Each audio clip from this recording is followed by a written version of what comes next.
L'emergenza profughi dalla Sicilia al Veneto, il tempo di un volo aereo. Solo ieri ne sono arrivati un centinaio, nelle prossime ore se ne attendono altri 200, tutti da alloggiare. Arrivi che sono destinati ad essere sempre più frequenti, mentre le sistemazioni scarseggiano e diventano difficili da reperire. Un'emergenza nell'emergenza che dal governo ricade sul territorio.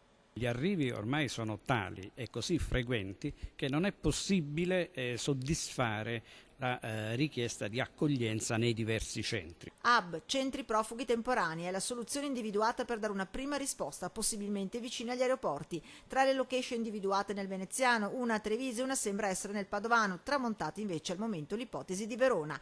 È quanto emerso dal tavolo territoriale e regionale tenutosi in prefettura a Venezia con enti locali, forze dell'ordine, prefetti, questori e regione. Sono emerse anche delle possibilità con l'utilizzazione di caserme dismesse, di scuole dismesse.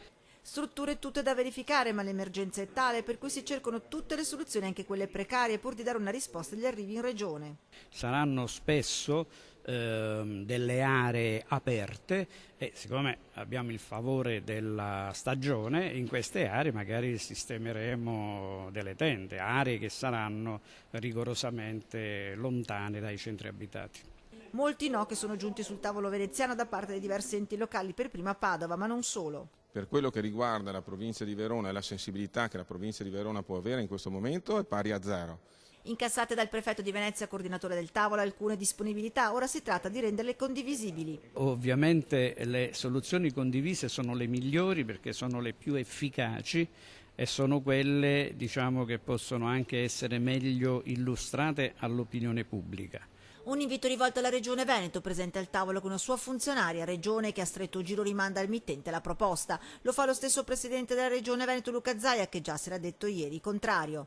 Quindi no a questi hub? Assolutamente no. E che oggi replica senza mezzi termini. Le strutture pomposamente chiamate hub, che dovrebbero accogliere le persone, sono 3 caserme dismesse e inagibili a Ceggia, Meole e Codognè, al cui esterno dovrebbero nascere praticamente 3 tendopoli, roba da Repubblica delle Banane.